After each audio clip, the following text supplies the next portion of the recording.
اللہ تبارک و تعالی نے ارشاد فرمایا قل متاع الدنیا قلیل، اے محبوب تم فرماؤ کہ دنیا کا برتنا بہت تھوڑا ہے، دنیا کا برتنا بہت تھوڑا ہے۔ ایک جگہ قرآن عظیم میں یہ بھی فرمایا گیا وما هذه الحیات الدنیا الا لہو ولعب، یہ دنیا کی زندگی کھیل تماشے سے بڑھ کر نہیں ہے۔ وَإِنَّ الدَّارَ الْآخِرَةَ لَهِيَ الْحَيَوَانُ، اور آخرت کی زندگی جو ہے وہی زندگی ہے، وہی باقی رہنے والی ہے۔ اس قسم کی بے شمار آیتیں قرآن عظیم میں جگہ جگہ موجود ہیں،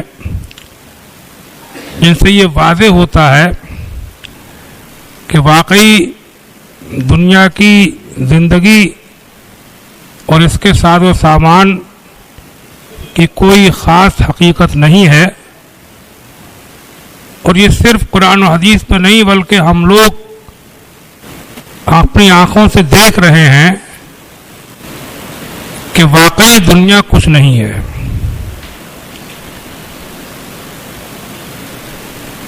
ان حدیثوں کو، اس قسم کی آیتوں کو ہمارے بزرگوں نے اپنے کردار کے ذریعے سے سمجھا کر دکھایا۔ صحیح مسلم شریف کی حدیث ہے، ایک صحابی سیدنا ربیعہ بن کعب اسلمی رضی اللہ تعالی عنہ، ان سے حضور ایک مرتبہ بہت خوش ہوئے ان کی خدمت کی وجہ سے، تو فرمایا کہ اے ربیعہ جو چاہو وہ مانگو، جو چاہو وہ مانگو۔ تو انہوں نے عرض کی اسألک مرافقتک فی الجنہ، اے اللہ کے رسول مجھے جنت چاہیے اور جنت میں آپ کا ساتھ چاہیے۔ حضور نے فرمایا اب غیر ذالک، اس کے علاوہ کچھ اور مانگنا ہو تو وہ بھی مانگ لو۔ فرمایا نہیں، بس یہی چاہیے۔ حضور نے فرمایا کہ نماز اور سجدوں کے ذریعے سے میری مدد کرو، یعنی جنت تو میں نے تم کو اللہ کی توفیق سے عطا فرما دی، لیکن اس کا مطلب یہ نہیں ہے کہ تم نماز وغیرہ چھوڑ دو، نمازیں پڑھتے رہنا۔ اس حدیث سے جہاں یہ معلوم ہوا کہ اللہ کے رسول سید عالم صلی اللہ علیہ وسلم کو اللہ تعالیٰ نے یہ اختیار دیا ہے کہ جس کو جو چاہیں وہ عطا فرمائے۔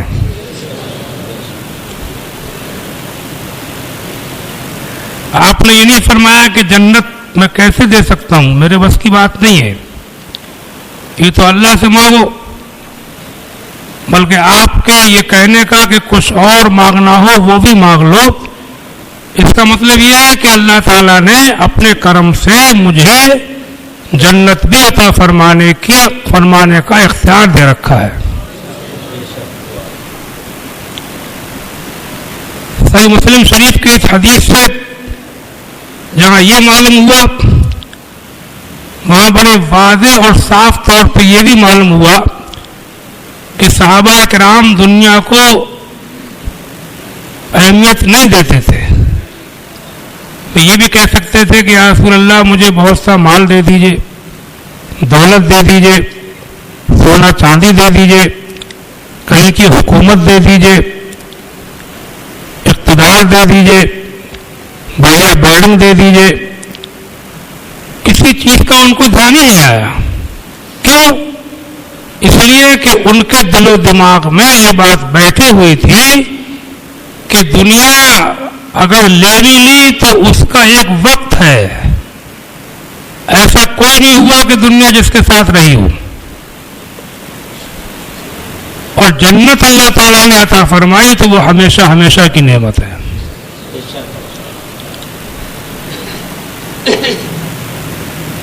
تو میرا مقصد یہ ہے اس بیان سے، اس حدیث سے، اس موقع پر کہ دنیا کی فکر کم کرو، ساز و سامان کی فکر کم کرو، آخرت کی فکر زیادہ کرو۔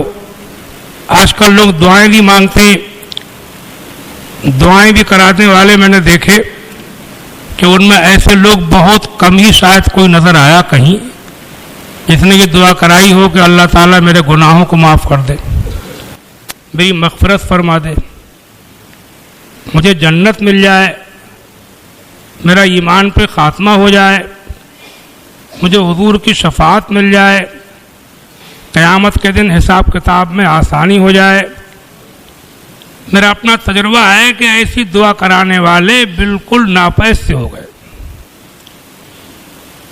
بس کوئی نہ کوئی کاروبار کی دعا، بیماری کی دعا، پریشانی کی دعا، گھر مکان بننے کی دعا، طرح طرح کی دنیاوی دعائیں۔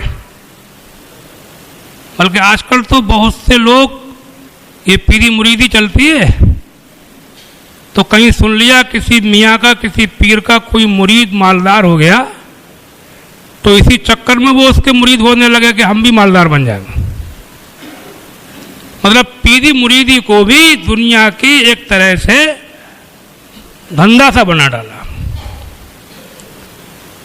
جبکہ حدیث شریف میں ہے، ایک صاحب نے حضور سے عرض کیا، رسول اللہ میں آپ سے محبت کرتا ہوں۔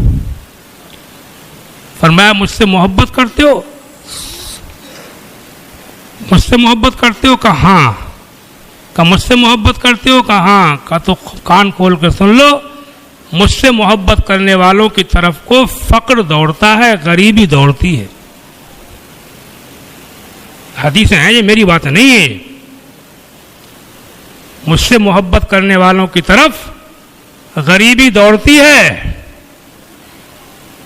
حالانکہ مالدار بھی ہوئے ہیں حضور کی امت میں، ہیں بھی، لیکن اللہ کے رسول صلی اللہ علیہ وسلم نے مالداری کو برا تو نہیں کہا ایک دم، لیکن اس میں کوئی شک نہیں ہے کہ مالداری سے غریبی آپ کو زیادہ پسند تھی، اسی لیے آپ نے غریب رہ کر کے دنیا میں دکھایا غریبوں کو۔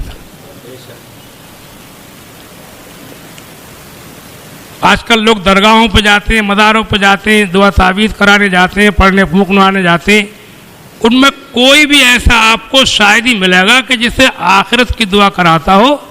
مزاروں پہ جاتے ہیں دعا کرانے کے لیے، اللہ تعالیٰ سے دعا ہوتی ہے، اللہ کے بندوں کے قرب میں دعا قبول ہوتی ہے۔ مزاروں پہ جانے کا مطلب یہی ہے کہ اللہ والوں کے قرب میں، نزدیکی میں، ان کے وسیلے سے دعا قبول ہوتی ہے، ورنہ حقیقت میں دینے بخشنے والا اللہ ہی ہے۔ سمجھے آپ؟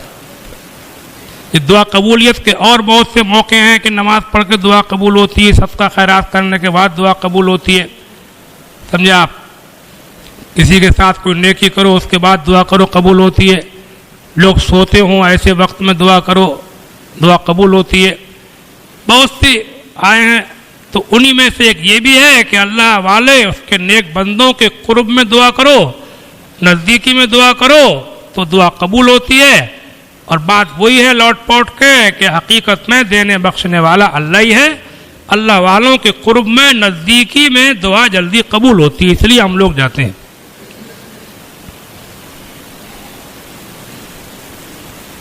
تو وہاں پر جا کر کے بھی بس جس کو دیکھو، جس کو سنو، بس یہی بیٹا مل جائے، بیٹی مل جائے، شادی فلاں جگہ ہو جائے، مالدار بن جاؤں۔ مالدار ہے اور مالدار بننے کے چکر میں جا رہا ہے۔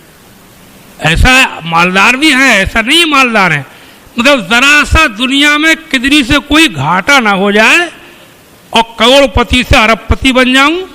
ارے بھلے آدمی، اللہ تعالیٰ کو مت بھولو۔ اللہ تعالیٰ جو ہے اپنے کرم سے چاہتا ہے تو دنیا میں غریبوں کو سکون دے دیتا ہے، اور جب چاہتا ہے تو مالداروں کو رلا دیتا ہے۔ سمجھے آپ؟ اولاد ہے، بیٹا بیٹی، اللہ تعالیٰ دے اس کی نعمت ہے، اور نہ دے تو ہم پر کوئی گناہ نہیں ہے۔ ہم پر کوئی گناہ نہیں ہے۔ جب ہم پر کوئی گناہ نہیں ہے تو اس کی زیادہ فکر نہیں کرنا چاہیے۔ یہ مال و اولاد، ان چیزوں کو بھی اللہ نے دنیا کی زینت کہا قرآن عظیم میں، المال والبنون زینت الحیات الدنیا، مال اور اولاد یہ آخرت کی نہیں بلکہ دنیا کی رونق ہے. سمجھا؟ اس کے لیے اتنا دماغ پہ لوٹ، اتنا زیادہ فکر، آخرت کی بالکل فکر نہیں، کبھی منہ سے نکل بھی نہیں رہا ہے کہیں کچھ دعا قبول ہونے کا موقع آئے کہ یا اللہ میرے گناہ معاف کر دے، میری مغفرت فرما دے، مجھے جنت مل جائے، میری نجات ہو جائے، میرا ایمان پہ خاتمہ ہو جائے، میں توبہ کرتا ہوں، میری توبہ قبول فرما لے، مجھے حضور کی شفاعت عطا فرما دے، قبر کے عذاب سے بچا لے. ایسی کہاں لوگوں کے منہ سے باتیں نکل رہی ہیں؟ بس دنیا ہی سب کچھ ہے، لیکن دنیا کو سب کچھ ہم سمجھ لیں مگر یہ ہے نہیں سب کچھ. سمجھا؟ آنکھوں سے دیکھ رہے ہیں ہم اپنی. سمجھا؟ ایسا نہیں ہے کہ جس صرف کہنے کی باتیں ہیں، ہم رات دن آنکھوں سے دیکھ رہے ہیں، جنازے اٹھتے دیکھ رہے ہیں، پراپرٹیاں رہ جاتی ہیں، جائیدادیں رہ جاتی ہیں، کھیتیاں رہ جاتی ہیں، باغات رہ جاتے ہیں، مارکیٹ رہ جاتے ہیں، میل رہ جاتے ہیں، دھندے کاروبار رہ جاتے ہیں، اور بڑے چپکے سے آدمی چلا جاتا ہے بڑی خاموشی کے ساتھ چھوڑ. یہ ایسی چیزیں نہیں ہیں کہ جو صرف قرآن و حدیث میں ہے، یہ سب رات دن اپنی ان ماتھے کی آنکھوں سے ہم دیکھ رہے ہیں. اللہ توفیق دے، آخرت کی فکر کرو. سمجھے آپ؟ اور یہ دنیا کا لالچ بہت بری چیز ہے. اب تو وہی بات لوٹ پوٹ کہا جاتی ہے، میرے دماغ میں بسی رہتی ہے. یہ سمجھے آپ، لڑکے والے یہ لڑکی والوں سے شادی کرنے چلتے ہیں تو اس وقت بھی انہیں بس دنیا ہی نظر آتی ہے. دنیا یہ لینا وہ لینا، یہ مل جائے وہ مل جائے، یہ مل جائے وہ مل جائے، ہر وقت لوٹ کھسوٹ، نوچ کھسوٹ، نوچ کھسوٹ. شادی سے پہلے سے نوچ کھسوٹ شروع ہوتی ہے تو مرتے دم تک چین نہیں ملتا ہے. مرنے کے بعد بھی یہ سمجھتے ہیں کہ کفن میکے والوں سے ہی آئے گا. سمجھے آپ؟ مرنے کے بعد تک نہیں چھوڑتے ہیں. پیچھے بچہ پیدا ہوگا تو سمجھے آپ جاڑے آئیں گے تو کپڑے، اور عیدی آئے گی تو سمجھے آپ تیوہاری اس کے نام پہ، شب برات آئے گا تو حلوے کے نام پر، ہر وقت اور مانگ مانگ کے کمی ہے تو برا مان رہے ہیں. یہ کیا ہوا؟ یہ مسلمان کو کیا ہو گیا؟ کیا تجھے سکھایا تھا؟ تو کہاں پہنچ گیا؟ کتنی دور پہنچ گیا؟ تو کہو تھوڑی بہت دور نہیں، تو بہت دور پہنچ گیا. تو دل دکھانے لگا، تو ستانے لگا. کتنا مال جمع کرے گا؟ کتنے کھا لے گا؟ کتنا پہن لے گا؟ کیوں کسی کا دل دکھا کے مر رہا ہے؟ کیوں کسی کو مصیبت میں ڈال کے مر رہا ہے؟ کیوں کسی کو پریشان کر کے مر رہا ہے؟ ارے جب مرنا ہی ہے تو کسی کو دکھ دے کے مت مر، بلکہ دکھیوں کا دکھ دور کر کے مر. سمجھا؟ یہ لالچ کے پٹارے یہ پھوٹ جائیں گے. یہ لالچ کے انبار سب جل کے راکھ ہو جائیں گے. یہ طمع اور لالچ اور حرص کی کھیتیاں جل جائیں گی، اور تو اکیلا قبر میں پڑا ہوگا، اور سارا لوٹ مارا ہوا سامان تیرے گھر میں ایسا رکھا ہوگا کہ تو اس کو دیکھ بھی نہیں سکتا. آ کر کے اللہ تعالیٰ توفیق عطا فرمائے، ہوش عطا فرمائے. سن کے دماغ پریشان ہوتا ہے. پبلک کا ہی وہ حال ہے.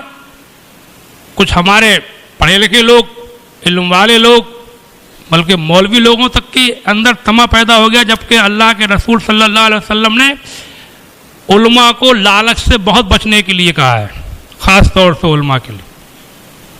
کسی نے پوچھا یا رسول اللہ، علماء کے سینے سے علم کس چیز نے کھینچ لیا؟ فرمایا الطمع، لالچ نے. یعنی عالم جب لالچی ہو جاتا ہے تو اس کے سینے میں جو اصلی علم ہے وہ نہیں رہتا، طمع علم کو لے جاتی ہے.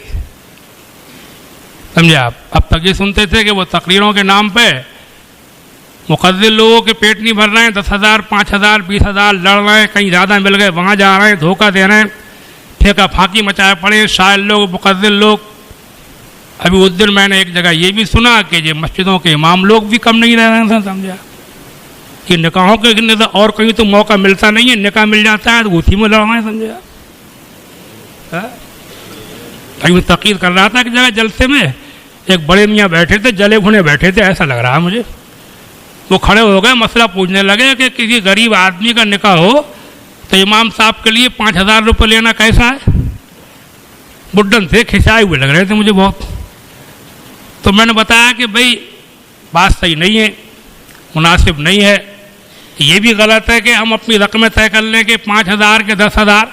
ہونا یہ چاہیے، بہتر طریقہ یہ ہے ہمت پیدا کریں اپنے اندر، اور نکاح کے موقع پہ یہ کہیں کہ آپ کی جو خوشی ہو وہ آپ دے دیجئے. یہ ہے عالم کا کام، اسے کہتے ہیں مولوی. سمجھے؟ جو آپ کی خوشی ہو دے دیجئے، بلکہ یہ تک کہہ دیں کہ اگر آپ نہ چاہیں، آپ کا موقع نہ ہو تو کوئی پریشان ہونے کی ضرورت نہیں ہے۔ مجھے امید ہے کہ پیسہ تو پیسہ، یہ قوم ایسی قوم ہے، یہ مسلمان قوم، کہ جب اس کے دل میں جگہ بن جاتی ہے، جب یہ اپنے علماء سے محبت کرنے لگتی ہے تو پیسہ یہ قوم عالموں کی خاطر جان دے دیتی ہے۔ محبت اور چیز ہے، دولت اور چیز ہے۔ محبت لڑنے جھگڑنے والوں کو نہیں ملتی ہے پیسے کے لیے، دلوں میں جگہ وہی بناتے ہیں جو ہمت پیدا کرتے ہیں۔ پھر وہی میں نے دیکھا ہے کہ ان اماموں کے لیے کوئی پریشانی آئی، مصیبت آئی تو اس کا ساتھ دے رہے، چندے کر کے ان کے علاج کرا رہے ہیں، ان کے گھروں کی شادیاں کرا رہے ہیں۔ دلوں میں محبت پیدا کرو، پیسے کے لیے مت لڑو، اور اتنی ہمت پیدا کرو کہ صاف صاف کہہ دو۔ بہت میں اس لیے بول رہا ہوں کہ میں نے بہت سن رہا ہوں میں ان باتوں کو، سمجھا جہاں ذرا نکاح مل گیا تو برے طریقے سے پھیلے پڑے ہیں، سمجھا ساری مولویت کا شیرازہ بکھیر دیا پکڑ کے، سمجھا۔ اور سب سے بڑی بات یہ ہے کہ مولوی ہو چاہے کوئی بھی، اپنے شوق خرچے کم کرو۔ دیندار بن کے وہی رہ سکتا ہے جس کے شوق کم ہو، خرچے کم ہو۔ بجائے پیسوں کے لڑنے جھگڑنے، بے ایمانیوں سے کمانے والے کان کھول کے سن لیں، اس سے عزت نہیں ملے گی۔ اپنے خرچے کم کرو، اپنے اور اپنے بچوں کے جتنی چادر ہے اتنا پیر پھیلاؤ، انشاءاللہ عزت سے دنیا میں رہو گے، اور مرنے کے بعد بھی حضور صلی اللہ علیہ وسلم دیکھ کے مسکرائیں گے۔ خرچے کم کرو، لڑو مت، پیسے کے پیچھے زیادہ مت پھرو، اپنے شوق کم کرو، اپنے خرچے کم کرو۔ اور یہ بھی غلط ہے کہ یہ سمجھے آپ کے کچھ لوگ کہتے ہیں کہ وہ ایک صاحب کہنے لگے، میں نے جب بتایا نا تو ایک مولانا صاحب کہنے لگے کہ حضرت یہ پبلک بھی ایسی ہے، اس میں اتنا خرچہ کر دیتے ہیں، اس میں اتنا خرچہ کر دیتے ہیں، اور مولویوں کو دینے میں نے کہا پبلک تو پبلک ہی ہوتی ہے، اگر وہ ایسی نہ ہوتی تو ہم اسے پبلک کیوں کہتے؟ ہم انہیں جاہل کہتے ہیں، ہم لوگ عالم کہتے ہیں، تو جاہل عالم میں فرق ہونا چاہیے۔ ہم کو تو اپنا کردار دکھانا چاہیے۔ اگر وہ باجا لے کے آ رہا ہے وہ اس کا فعل ہے، باجے میں پیسے خرچ کر رہا ہے، اس کا مطلب یہ نہیں ہے کہ ہم اس سے یہ کہہ دیں کہ ہم اب 5,000 10,000 دے دیں اور باجا بجاتا ہے تیرے لیے باجا اب جائز ہو گیا۔ نہیں، وہ اس کا غلط کام ہے، اس کا طریقہ ہے۔ ہم کو تو اپنے کو دیکھنا ہے۔ اور علم اسے کہتے ہیں، علم کی اصلی حقیقی تعریف میں یہ بھی شامل ہے کہ عالم وہ ہے کہ جاہلوں کی جہالت پر صبر سے کام لیتا ہے، کوئی عالم ہوتا ہے، جاہلوں سے لڑتا نہ ہو، جھگڑتا نہ ہو۔ جاہل کی جہالت پر حدیثوں میں ہے یہ بات ہے۔ میں اس ٹائم بات کو پھیلانا نہیں چاہتا، بڑھانا نہیں چاہتا۔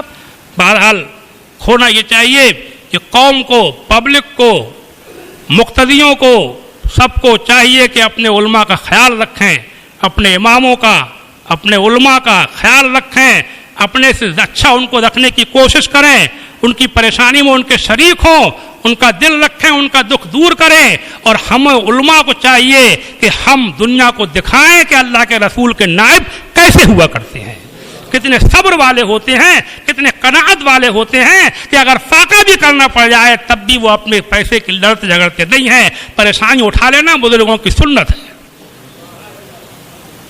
کل ملا کر کے آخری بات اللہ تعالیٰ قبول فرمائے، یہاں سے چلی تھی وہی قل متاع الدنیا قلیل، اللہ فرماتا ہے کہ دنیا کا برتنا بہت تھوڑا ہے۔ السلام علیکم ورحمۃ اللہ وبرکاتہ۔